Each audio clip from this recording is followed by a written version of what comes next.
আল্লাহ ডাকে ডার বলেন, ইব্রাহিম ওই বান্দাটারে তারায় দিছো, কোথায় যাবে? ওরে তুমি মাত্র একবার খানায় বসাইছো, বিধর্মী বলিয়া তারায় দিছো। আরে আমি মাওলারে সেজদা দেয় না জানো কত বছর, আগুনের পূজা করে কত বছর। আমি আল্লাহ এত বছর পর্যন্ত ওর খানাও বন্ধ করি নাই, পানিও বন্ধ করি নাই। আমি আল্লাহ তো অপেক্ষায় আছি কোন দিন আমাকে আল্লাহ বলে ডাক দিবে। আমি আল্লাহ রাগ করে পানিও বন্ধ করি নাই, খানাও বন্ধ করি নাই, সূর্যের আলো বন্ধ করি নাই। ও ইব্রাহিম আমার বান্দাটারে কেন তাড়াইয়া দিছ? আমি আল্লাহর বড় মায়া লাগতেছে, তুমি মাত্র একবার বসাইয়া বিধর্মী বলে তাড়াইয়া দিছ। ইব্রাহিম নবী শোনা মাত্র একটা দৌড় দিলেন, আর ওই বান্দারে তালাশ করে খুঁজতে খুঁজতে গিয়া দেখে বান্দা এক জায়গায় বসে বসে চোখের পানি ছেড়ে কান্না করে, আমাকে দাওয়াত দিবা না, দিয়া কেন আবার অপমান করেছো? ইব্রাহিম নবী তার সাথে ক্ষমা চাইয়া এরপরে ডাকা শুরু করলেন, এরপরে কাছে আইনা খানার আয়োজন করলেন, এমন সুন্দর ব্যবহার দিলেন। এক পর্যায়ে আল্লাহর বান্দা আমার মাওলার গোলাম হয়ে পড়ল, কালেমা পড়ে ফেলল। আমার আল্লাহ তো দয়ার মালিক। আল্লাহ বলেন, তোমরা যারা শয়তানের ধোকায় পড়ে গুনাহ করেছো, আমি আল্লাহ তোমার জন্য রাস্তা খুলে দিলাম। আমি আল্লাহ পাক তোমার তওবা কবুল করার জন্য 5 বার মসজিদে ডাকছি, যাও নাই। আমি আল্লাহ পাক এখন তোমাকে ডাকার জন্য হাজির হতেছি। আমি আল্লাহ এমন এক টাইমে তোমাকে ডাকতে আসতেছি, অতিও গভীর হয় রজনী যখন, নীরবে প্রভুর নাম জপিও তখন। প্রভুর করুণা যদি পাইবারে চাও, গভীর রাতে উঠে প্রভুর গুণগান গাও। আমার আল্লাহ পাক রহমতের দরজা দিয়া ডাকেন, বান্দা তুমি গুনাহ করেছো কত বছর? কয়টা? বলে আমি 50 বছর লাগাইয়া এত গুনাহ একদিনে করি নাই, আজকে একটা কালকে 2টা। এভাবে হাতের গুনাহ, চোখের গুনাহ, জবানের গুনাহ, অন্তরের গুনাহ করতে করতে বছর বছর গুনাহ করিয়া আমার চোখের গুনার পাল্লা ভারী, আমার হাতের গুনার পাল্লা ভারী, আমার অন্তরের গুনার পাল্লা ভারী। গুনাহ করতে করতে 30, 40, 50 বছর একটা পাহাড় হয়ে গেছে। আল্লাহ বলে, তুই গুনাহ করেছো 50 বছর লাগাইয়া, আমি আল্লাহর দরজায় এসে যদি চোখের পানি ছাড়িয়া একবার দিল খুলে ডাক দাও, ইয়া রাব্বি গফিরলি, আমি আল্লাহ তোর 1 সেকেন্ডে জীবনের সব গুনাহগুলো মাফ করে দিব। এমন এক টাইমে আমি আসি যেই সময় আসমান নীরব, জমিনটা নীরব, গাছের পশু পাখিরা পর্যন্ত নীরব, ঘরের মানুষগুলো ঘুমায়, নদীর মাছগুলো নীরব, একটা কোনো আওয়াজ নাই। সমস্ত মানুষ এখন বেহুশ অবস্থা, ঘুমের মধ্যে, কোনো আওয়াজ নাই, নীরব সময়। আমি আল্লাহ তখন প্রথম আসমানে হাজির। ওরে বান্দা তুই ফজরে কোথায় তালাশ করো? আরে আমি মাওলার দেওয়া পানি খাও, আমি মাওলার দেওয়া সূর্যের আলো নাও। এখনো পর্যন্ত চিনো না সেই সূর্যের মালিককে। বান্দা তুমি গাছের ফল খাও, চিনো না সে ফলওয়ালার ফলের মালিককে। বান্দা তুমি নদীর মাছ ধরে খাও, জানো না সে নদীর মাছ দেওয়ার মালিককে। ওই মালিকরে তালাশ করতে কোথাও যাওয়া লাগবে না। ওরে রাতের বেলা আমি মাওলায় হাজির, আমি আল্লাহ এখন ডাইরেক্ট হাজির হয়ে গেলাম।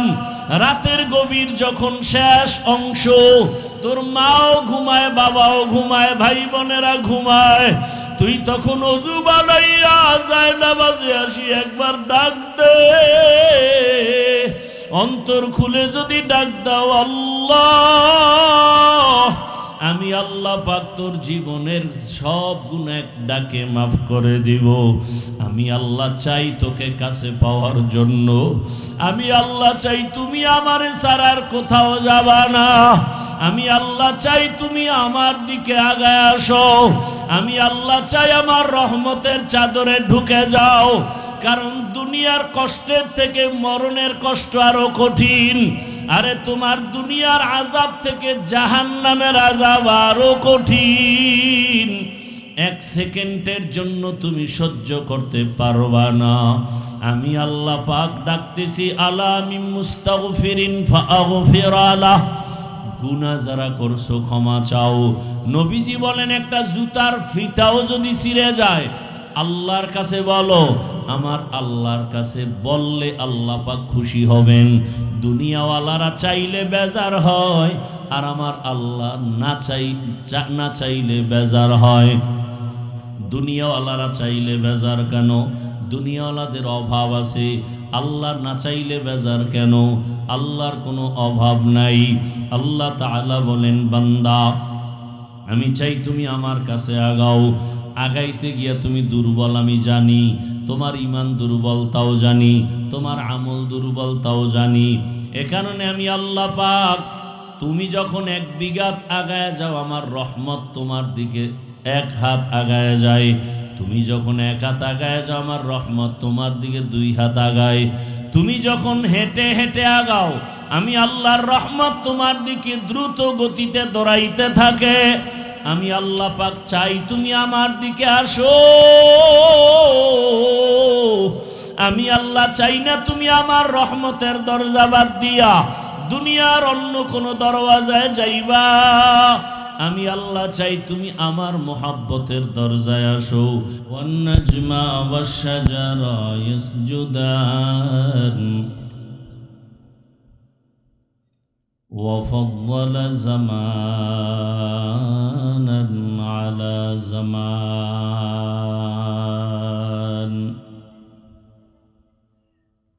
كما فضل مكانا على مكان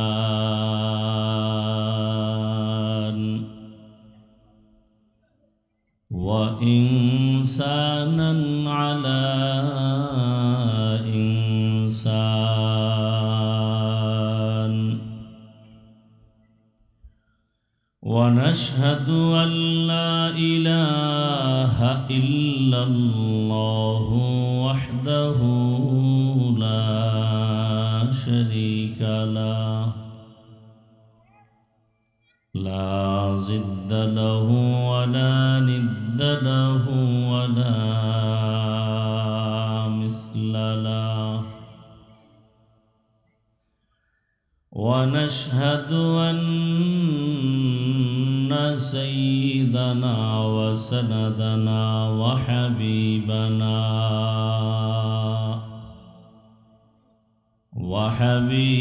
ربنا وطبيبنا وطبيب قلوبنا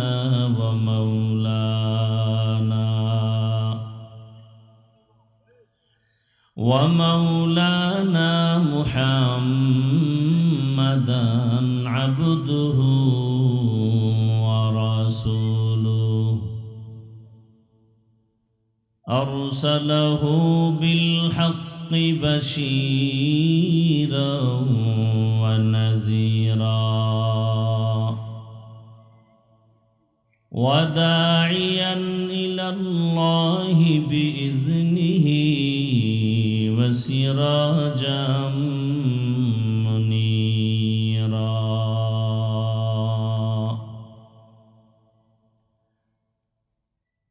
اللهم صل على محمد النبي الأمي وعلى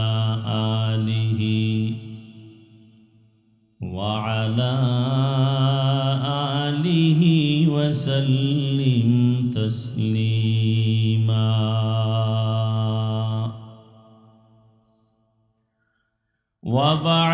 فأعوذ بالله من الشيطان الرجيم. بسم الله الرحمن الرحيم.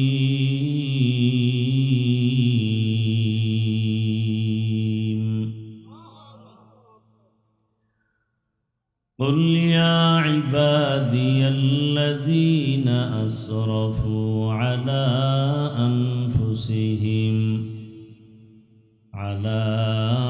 أنفسهم لا تقنطوا من رحمة الله إن الله يغفر الذنوب جميعا إنه هو الغفور الرحيم.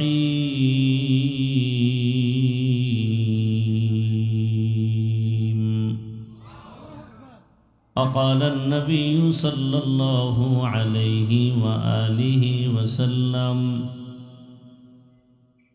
التائب من الذنب كمن لا ذنب له. صدق الله مولانا العظيم وصدق رسوله النبي الأمي الكريم، ونحن على ذلك من الشاهدين والشاكرين والذاكرين،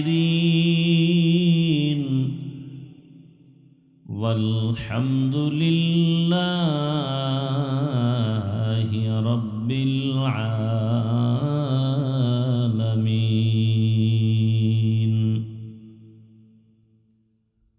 سبحانك لا علم لنا إلا ما علمتنا إنك أنت العليم الحكيم. رب اشرح لي صدري ويسر لي أمري واحلل عقدة من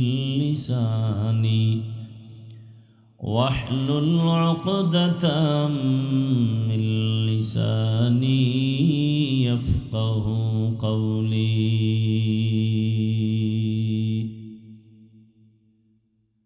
यहाँ हम सब मुसाफिर हैं, कब्र आखिर ठिकाना।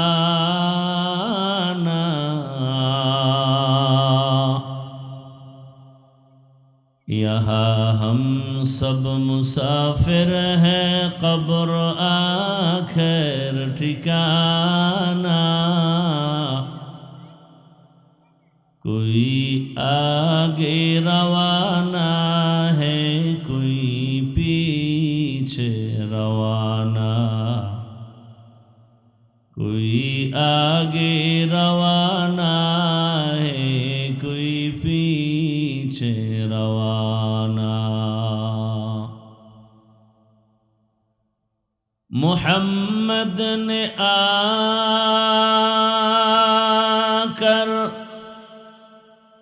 कुफर को मिटाया।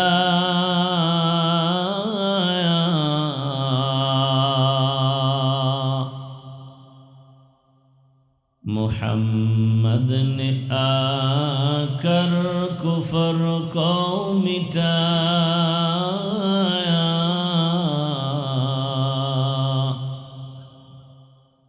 कुफर को मिटा कर सदाकत बताया। कुफर को मिटा कर सदाकत बताया।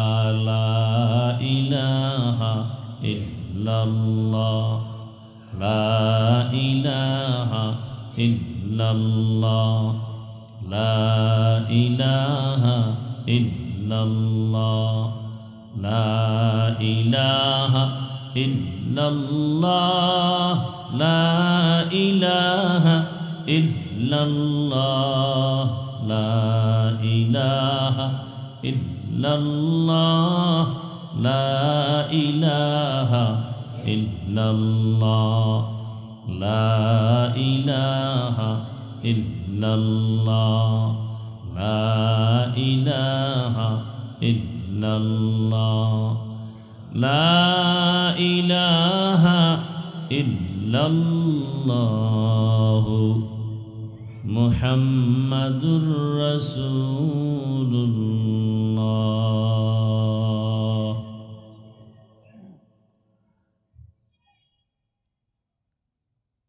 আল্লাহ পাকের দরবারে শুকর, আজ 26শে ডিসেম্বর 2025 জামিয়া তালিমিয়া ঢাকায়ের উদ্যোগে আয়োজিত বার্ষিক ওয়াজ তাফসিরুল কোরআন মাহফিল। উপস্থিত মোহতারাম সম্মানিত সভাপতি, প্রধান অতিথি আমিরুল মুজাহিদিন হযরত পীর সাহেব হুজুর চরমনাই, বিশেষ অতিথি হযরতুল আল্লামা মামুনুল হক দামাত বারাকাতুহুম সহ অন্যান্য উলামায়ে কেরাম,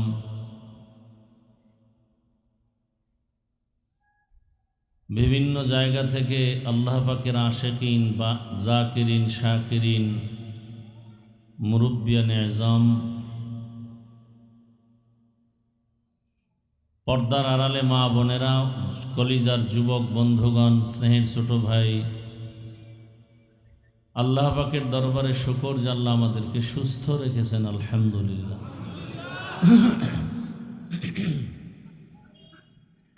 জীবনের এক অমূল্য সম্পদ আমাদের সুস্থতা। টাকা পয়সা বাড়ি গাড়ি অনেক কিছু আছে, কিন্তু যদি অসুস্থ জীবনটাই হয়ে যায়, এই জীবনের কোনো দাম। টাকা পয়সা বাড়ি গাড়ি তেমন না হলেও সুস্থতার জীবন যদি পাওয়া যায়, এর থেকে সুখের জীবন আর হতে পারে? আল্লাহ আমাদের এই সুস্থতাকে দায়েমান কবুল করেন। এখনো যারা অসুস্থ, হসপিটালে, ঘরে, বিছানায়, আল্লাহ সবাইকে পূর্ণ সুস্থতার নেয়ামত দান করেন। এক একটা দিনের প্রোগ্রাম, মাহফিল ওই এলাকার জন্য একটা ঈদের আনন্দ বয়ে আনে। মানুষের ভেতর একটি উৎসব, আনন্দ, মোহাব্বত। আবার কিছু প্রোগ্রাম আছে শুধুই এলাকা না, আরও আশেপাশের অঞ্চলের জন্য, ওই দেশের জন্য একটা আনন্দের কারণ। অন্তরে মোহাব্বতের এক বহির প্রকাশ ঘটে। এজন্যই তো ইসলামে জামাতে নামাজের আদেশ, জুমায় মসজিদে হাজির হওয়ার আদেশ। 10 জায়গার 10 বাড়ির মানুষ, 10 এলাকার মানুষ এক জায়গায় হবে, দেখা হবে, মহব্বত হবে, একে অপরের সুখ দুঃখ শেয়ার করে নিবে, সহযোগিতায় আসবে। নবীজি এজন্যই বলেছেন, খায়রুন নাস মাইয়ানফাউন নাস, দুনিয়াতে সব থেকে ভালো মানুষ তো ওই ব্যক্তি যার দ্বারা অন্যের উপকার হয়, ক্ষতি হয় না। এটাই মূল তাকওয়ারও কথা। তুমি অন্যের উপকার করতে না পারলে অন্তত ক্ষতি যেন না হয়। আমার রসুলের দ্বারা জীবনে কারো কোনো ক্ষতি হয়নি, উপকার কারো না হলেও কি হয়নি, ক্ষতি হয়নি। এটাই রসুলের আদর্শ, এটাই ইসলামের একটা সুন্দর নমুনা। অন্যের উপকার করবে, কারো ক্ষতি করবে না। কিন্তু ভিন্ন দিক আমরা লক্ষ্য করি যে মানুষ অন্যের ক্ষতির জন্য অপেক্ষা করে বিভিন্নভাবে। আবার ক্ষতিটা কাছের মানুষ বেশি করে দূরের মানুষের তুলনায়। দুষ্ট লোকের মিষ্টি কথা ঘনিয়ে বসে কাছে, কথা দিয়ে কথা নেয় প্রাণে মারে শেষে। জুমার বয়ান দীর্ঘ সময় নয়, সংক্ষেপ দু চারটি কথা, এরপরে আবার নামাজ। আপনারা জানেন ধারাবাহিকভাবে এই প্রোগ্রাম প্রতি বছর এভাবেই চলে। দেশের হযরত উলামায়ে কেরাম বয়ান করতে থাকেন, জুমার নামাজের পরেই আবার বয়ান চলতে থাকবে ইনশাআল্লাহ। হযরত পীর সাহেব হুজুর দামাত বারাকাতুহুম চেয়েছিলাম যে নির্দিষ্ট আসরের পরে হুজুর আগে আসার সম্ভাবনা, দেশের পরিস্থিতি তো আপনারা অনেকটা ভালো করে জানেন, পেরেশানির মধ্যে আছেন। তো যখনই আসবেন তখনই বয়ান শুরু হয়ে যাবে ইনশাআল্লাহ। আমাদের মুফতি রেজাউল করিম আবরার জুমার পর বয়ান করবেন। মুফতি হেদায়েতুল্লাহ আজাদি দামাত বারাকাতুহুম, আমার প্রিয় ভাই মাওলানা মাহফুজুর রহমান জাবের নামাজের পরেই বয়ান করবেন। খানার জন্য তো সময় কম দিলেন না, জীবনের অনেক সময় কেটে গেল খানায়, অনেক সময় কেটে গেল ব্যবসায়, আল্লাহর পথে আসিয়াও কেন বাধা। বয়ান শুনবে পাগলের মতো হয়ে যায় খানার জন্য, পাগল। তখন আমারও চিনে না, আমারও চিনে না, শুধু খানা, অন্ধের মতো হয়ে যায়। অথচ রসুলের জিন্দেগির আদর্শে গড়া সাহাবাদের কি সুন্দর জীবন। একজন আল্লাহর রসুলের আশেক গরিব মানুষ, রসুলের আশেক তো বেশিই গরিব। মুশরিকরা বলতো আব্দুল্লাহর ছেলে মুহাম্মদের কাছে যেতে মনে চায়, কিন্তু আশেপাশে সব মূর্খ গরিব, এদের পার্শ্বে গিয়ে আমাদের বসাটা মানায় না।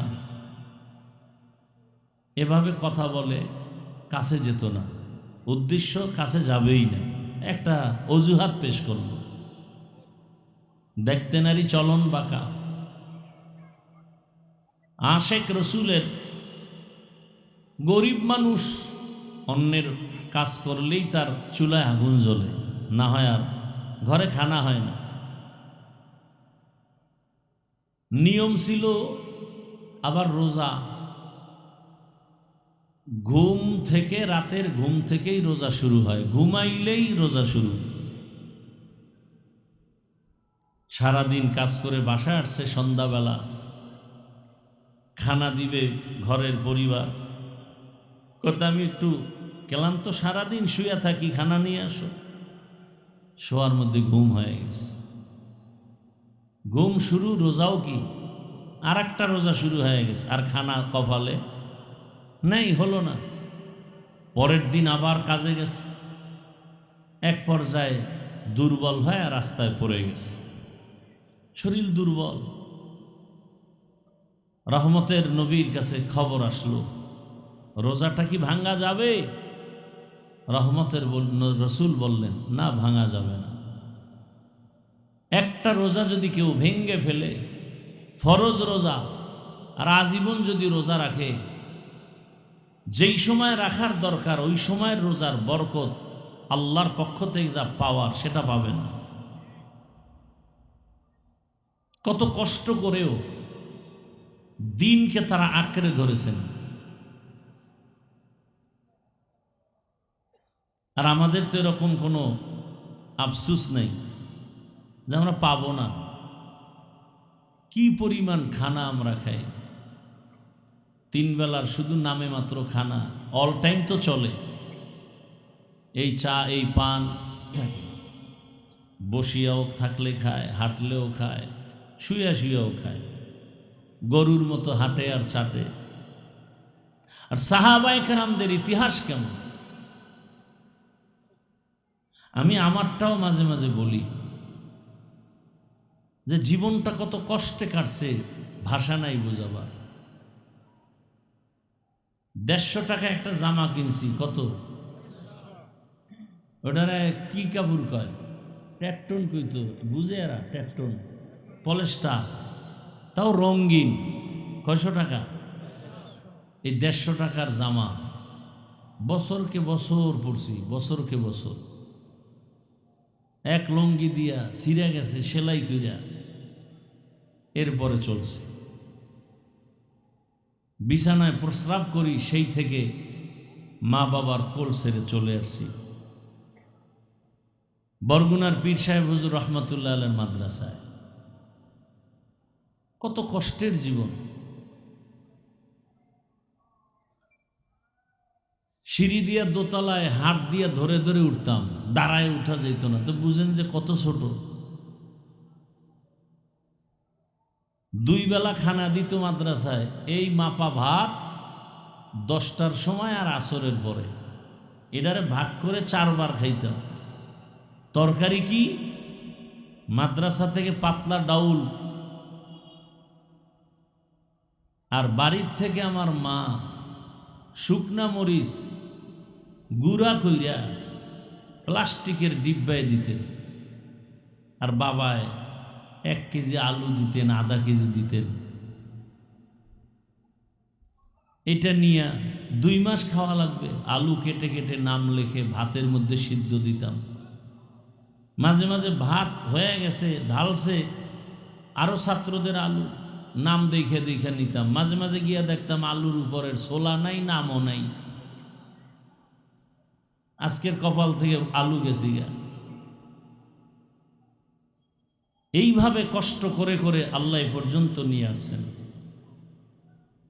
আল্লাহ অনেক দয়া করেছেন, অনেক কিছু দিছেন। আজ এক লুঙ্গি পরি, ওটা আর কালকে পরি না। একটা জামা আজকে পরি, কালকে পরি না। সব রবের করুণা। কি শকর আদায় করব। উজানির কারি মঞ্জুর রহমতুল্লাহ আলাইহি বারবার তার মোনাজাতের মধ্যে আমার হাত লাগায়া বলতো, আল্লাহ ওকে দিয়ে একটা মাদ্রাসা, দাওরা হাদিস মাদ্রাসা আমি দেখে যেতে চাই। মাদ্রাসা হয়েছে, আল্লাহর ওলি আর দুনিয়ায় নেই, দেখে যেতে পারলেন না। একদিন এগুলো সব থেকে যাবে, আমিও থাকবো না। কথা ঠিক না? কিন্তু যেতে তো হবেই। হিসাব 2টা, সাথে কি নিয়ে যাব আর দুনিয়াতে কি রেখে যাব। হিসাব 2টা, কি নিয়ে যাব, কি রেখে যাব। আপনি কি রেখে যাচ্ছেন? যেতে তো হবেই, কি মরা লাগবে না? কি নিয়ে যাবেন? ওখানে তো কিছু নিতে হবে, নাইলে উপায় নেই। বিদেশ যাবেন, পাসপোর্ট লাগবে না? কথা বলেন না কেন? ভিসা লাগবে না? না হয় ইমিগ্রেশনে আটকায় দিবে। কাপড় নাই, জামা নাই, কোনো টেনশন নাই। কিন্তু আসল কি? ভিসা, পাসপোর্ট লাগবে। তা আমরা যে পরপারের জীবনে পাড়ি জমাবো, কি নিয়ে যাব? পরকালের জীবনের একমাত্র পাসপোর্ট থাকবে তোমার ঈমানের পাসপোর্ট। এই পাসপোর্ট দিয়ে তুমি আল্লাহর মোহাব্বতের ঘরে ঢুকবা, নজরে আসবা। কিন্তু আমলের ভিসা না থাকলে পীড়া শুরু। আমলের ভিসা বড় কঠিন। আমলের ভিসা যদি থাকে, আবার কিছু পাসপোর্ট আছে খুব হার্ড, বড় দামি। বান্দই দামি পাসপোর্ট নিয়ে যদি যেতে চাও, তাহলে ঈমান আমলের সাথে ইখলাসকে যোগায় দাও।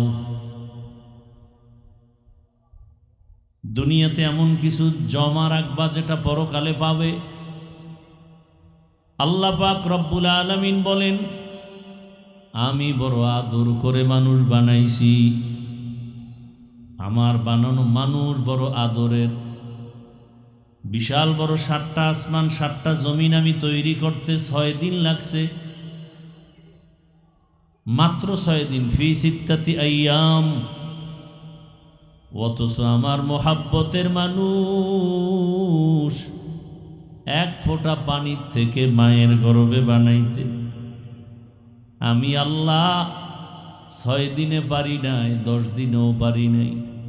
আমি আল্লাহ এটাকে ফেরেশতা দিয়ে আমার কুদরতের দ্বারা মায়ের গর্ভে প্রায় 6 মাস লাগায় বান্দাকে স্ট্রাকচার বানায় রূহ দান করেছে। এত বিশাল আসমান আর জমিন, এটা বানাইতে মাত্র 6 দিন। তোমার মতো একটা ক্ষুদ্রতম বান্দা বানাইতে আমার এত সময় লাগলো কেন? এর একমাত্র কারণ, ভালোবাসার জিনিস বানাইতে বড় সময়ের ব্যাপার। আল্লাহ বলেন, আমি তোমাকে বড় আদর করে বানাইছি, বড় নরম করে বানাইছি। অখুলিকাল ইনসানু যায়ীফা। আমি মানুষ বড় দুর্বল করে বানাইলাম, এবং এই মানুষের জীবনে চলার জন্য যা প্রয়োজন সব আমি ব্যবস্থা করেছি। তোমার পানির প্রয়োজন, আলোর প্রয়োজন, ঘুমের প্রয়োজন, রাতের ব্যবস্থা করলাম। যত তোমার সুন্দর জীবন পরিচালনার জন্য যত খানার প্রয়োজন সব করলাম। আমি আল্লাহ বিশাল বড় আসমান তোমার জন্য বানাইলাম, বিশাল বড় জমিনটা তোমার গোলাম বানায় দিলাম। সমুদ্রের হাজারো ধরনের মাছ তোমার জন্য, রাতের চাঁদের আলো তোমার জন্য, জমিনের ফসল তোমার জন্য, গাছের ফল তোমার জন্য। আমি বড় মোহাব্বত করি তোমাকে। আমি আল্লাহ সব কিছু তোমারে দিয়া তোমার থেকে কিছু চাই নাই। আমি আল্লাহ তোমার কল্যাণের জন্য আমি বলেছি তুমি আমার ইবাদতে জীবনটা কাটায় দাও, 5 বেলার নামাজ আদায় করবা। আমি আল্লাহ আবার এই 5 বেলার নামাজ আদায়ের ক্ষেত্রে তোমাকে বুঝাবার জন্য, ডাকার জন্য নির্দিষ্ট লোক রাখছি। ফজরের নামাজে তোমাকে ডাকার জন্য মুয়াজ্জিন অপেক্ষায় থাকে। as-salatu khairum minan nawm। তুমি ফজরে আসো নাই, আমার দেওয়া রাতের আরামের সময় পেয়ে অন্ধকারে মজার ঘুম দিছো। আমি আল্লাহ বেজার না, আবার জোহরের নামাজে তোমারে ডাকছি আসো। জোহরের নামাজেও তুমি দোকান পাটার নিজের চাকরি বাকরির ব্যস্ততায় আসো নাই। আমি আল্লাহ বেজার না, আবার আসরের নামাজে ডাকার ব্যবস্থা করেছি। বান্দা তুমি ব্যস্ততার অজুহাত দেখাইয়া আমার ঘরে হাজিরা দাও নাই। আমি আল্লাহ বেজার না, আমি আবার তোমাকে মাগরিবে ডাকাইলাম, মাগরিবেও তুমি অনুপস্থিত। আমি আল্লাহ শেষ এশায় তোমারে ডাকলাম, আমার ডাকে তুমি সাড়া দাও নাই। আমি আল্লাহ রাগ না করিয়া এবার আমি আল্লাহ নিজে রেডি হয়ে গেছি, তোমাকে ডাকতে আমি আসব। মুয়াজ্জিন ডাকছে, তুমি আসো নাই। উচিত ছিল তো আমি রাগ হয়ে যাব, কিন্তু না, আমি কেন রাগ করব? আমার তো আলাদা আর এক জায়গায় কোনো ছেলে নাই, মেয়ে নাই, আমার স্ত্রী নাই, আমি একা। আমি জিন বানাইছি, ফেরেশতা বানাইছি, তবে এরা আমার আদরের না।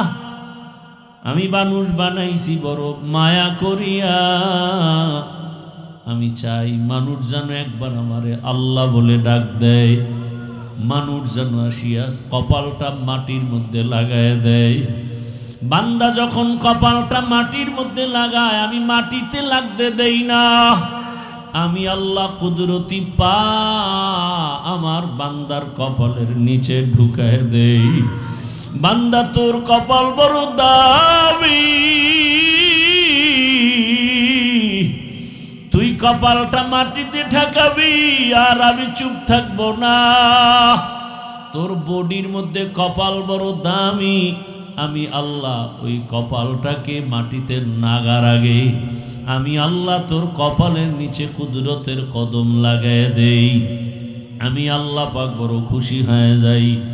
দুনিয়াতে মানুষ সম্মান চাইতে গিয়া বলে সেজদা দাও, আল্লাহ বলেন আমি আল্লাহ এত কিছু তোমারে দিলাম, আমি চাই তুমি আমাকেই সেজদা দিবা। আমি আল্লাহ পাক অপেক্ষায় থাকি কখন আমাকে তুমি ডাক দিবা।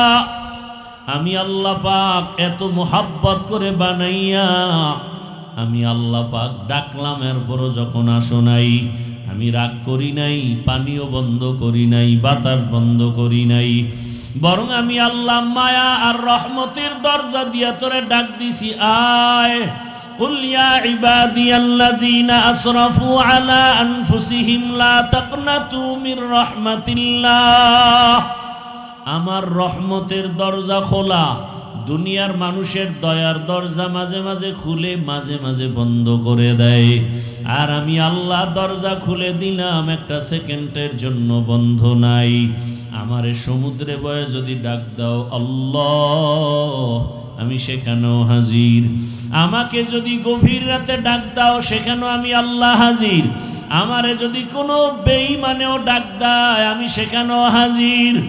আরে ইব্রাহিম আলাইহিস সালাম মেহমান সারা খানা খায় না, মেহমান আসলে রিজিকে বরকত হয়, ঘরের মধ্যে রহমত বাড়িয়া যায়।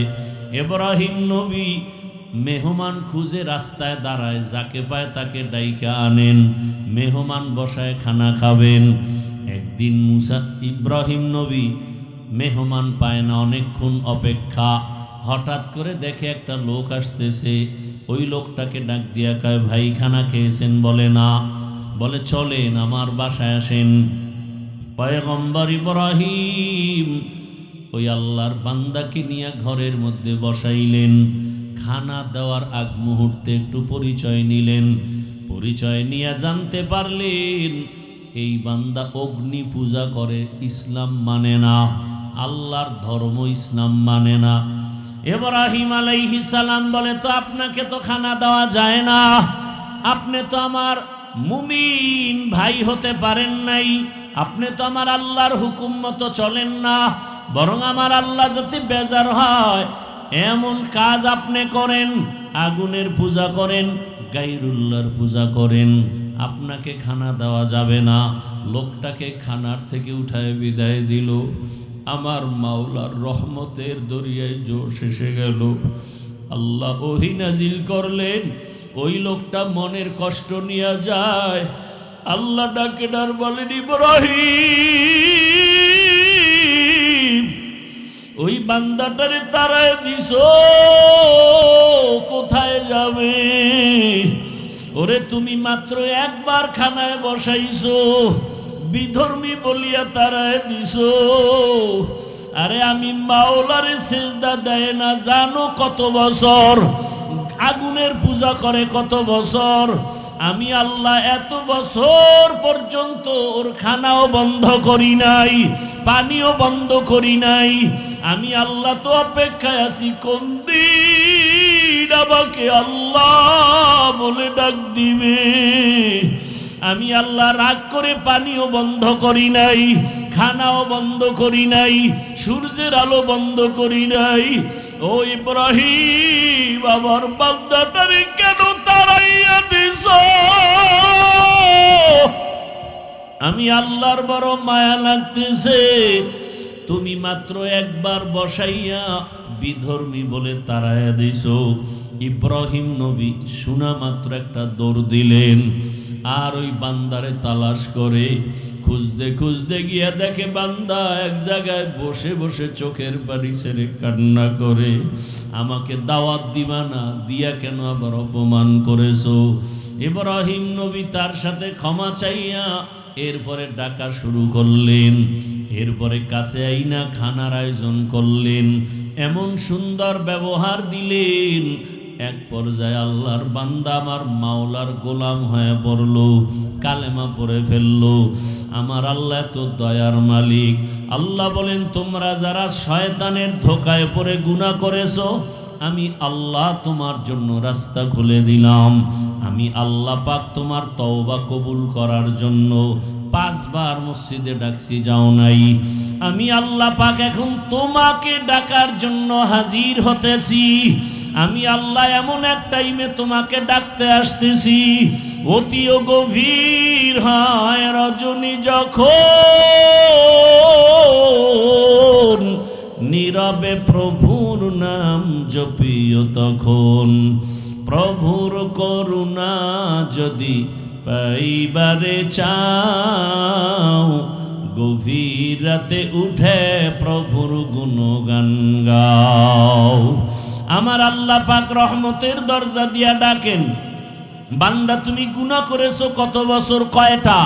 বলে আমি 50 বছর লাগাইয়া এত গুনাহ একদিনে করি নাই, আজকে একটা কালকে 2টা, এভাবে হাতের গুনাহ, চোখের গুনাহ, জবানের গুনাহ, অন্তরের গুনাহ করতে করতে বছর বছর গুনাহ করিয়া আমার চোখের গুনার পাল্লা ভারী, আমার হাতের গুনার পাল্লা ভারী, আমার অন্তরের গুনার পাল্লা ভারী।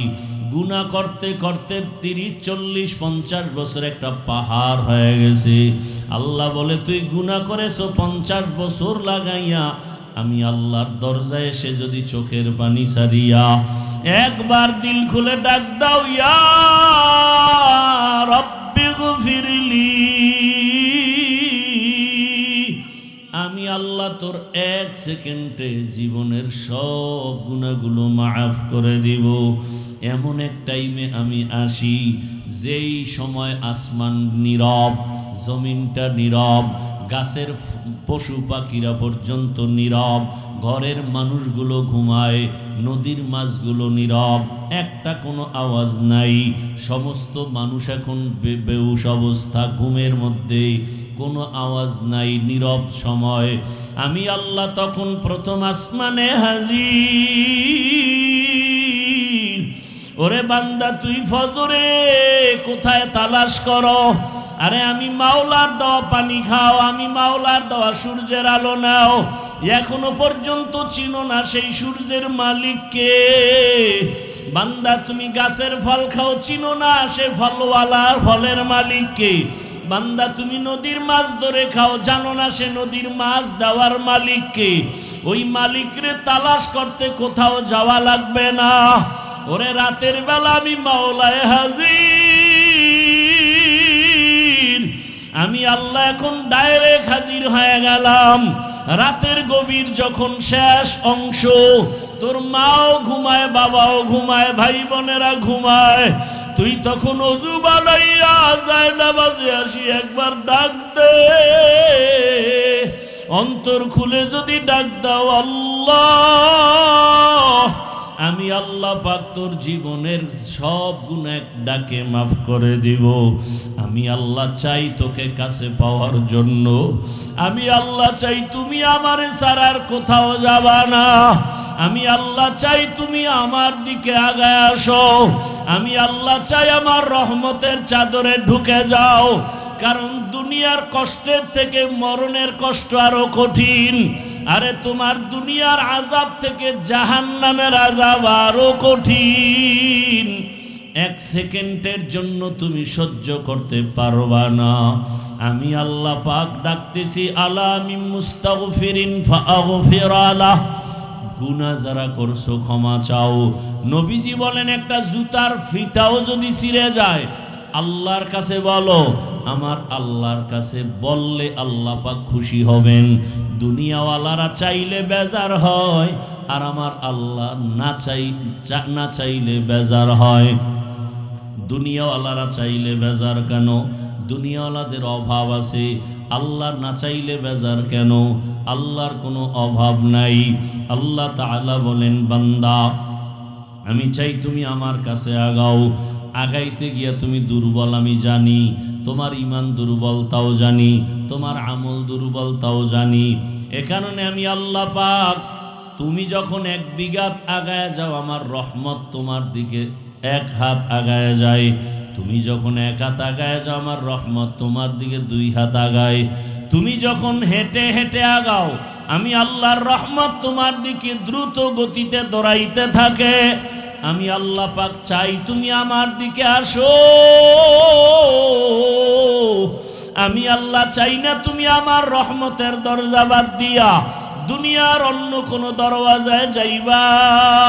আমি আল্লাহ চাই তুমি আমার মোহাব্বতের দরজায় আসো, গুনাহ করিয়া ক্ষমা চাও। রহমতের নবীও রাত সারা রাত আল্লাহর মোহাব্বতে কান্না করে ইবাদতে কাটাইতেন। আবু বকরের কান্না সারা রাত, ওমরে ফারুকের কান্না সারা রাত। এরে আল্লাহর বান্দারা, 2 ফোঁটা চোখের পানি যদি ফেলতে পারি এই পানি বৃথা যাবে না। আল্লাহ পাক কিয়ামতের দিন এই পানিটা কাজে লাগাইয়া জাহান্নামের আগুনকে নিভায়ে দিবেন। অন্য মাহফিলে যায়, কত মানুষ মার্কেটে ঘুরে সময় নষ্ট করে, কিন্তু এই মাহফিল আল্লাহর ওলিদের। এখানে যারা আসবেন এরা দুনিয়ামুখী মানুষকে বয়ান দেয় না, এখানে আসা মাত্রই যেন কেমন এক পরিবর্তন। আল্লাহর ওলিরা আসবেন, তাদের চেহারা দেখব, বয়ান শুনব, যদি একটা কুদরতের নজর আমার উপরে পড়ে যায় আমার জীবনের সব বন্ধ তালার দরজা খুলে যাবে। অতএব আল্লাহ যাদেরকে নিয়ে আসেন আল্লাহর কাছে তওবা করি। অন্তরে কোনো গুনার নিয়ত থাকলে অন্তরকে পরিচ্ছন্ন করি, আর মনে মনে বলি, হে মালিক, এই বেহেশতের বাগানে আসি, খালি ফিরিয়া যেন না যাই। দুনিয়ার কোনো মোহাব্বত অন্তরে না থাকে, আপনার খাস ওলি উলামায়ে কেরামদের কথা শুনিয়া যেন যেতে পারি। আজকের জন্য আবু হুরায়রার মতো রেডি হয়ে যাও। পয়গম্বরের সাহাবী আবু হুরায়রা রাদিয়াল্লাহু তাআলা আনহু রহমতের নবীকে ছেড়ে কোথাও যায় না, কারণ রহমতের নবীরে দেখলে তো এমনিই কলিজা ঠান্ডা, পেটে কোনো ক্ষুধাও লাগে না। মাঝে মাঝে মানুষ হিসাবে ক্ষুধা, রহমতের নবীর একটা কথা মানি মুক্তার মতো। আমি আবু হুরায়রা যদি খানার মোহাব্বতে চলে যাই, আমার থেকে একটা রসুলের কথা ছুটে যাবে। এই কারণে আবু হুরায়রা যায় না। ক্ষুধার পাগল পাড়া হইয়া রাস্তায় পড়ে আছে, দুর্বল হইয়া মানুষ পাড়ায় পাড়ায় যায়, বলে আবু হুরায়রার মনে হয় কোনো মির্গির ব্যারাম হয়েছে।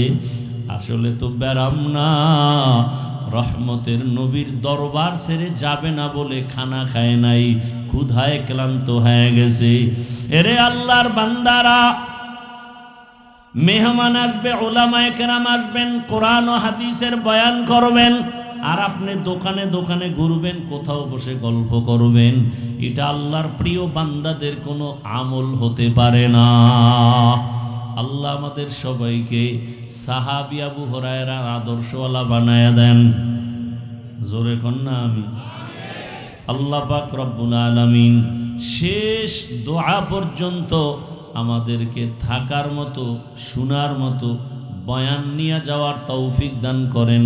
আমিন।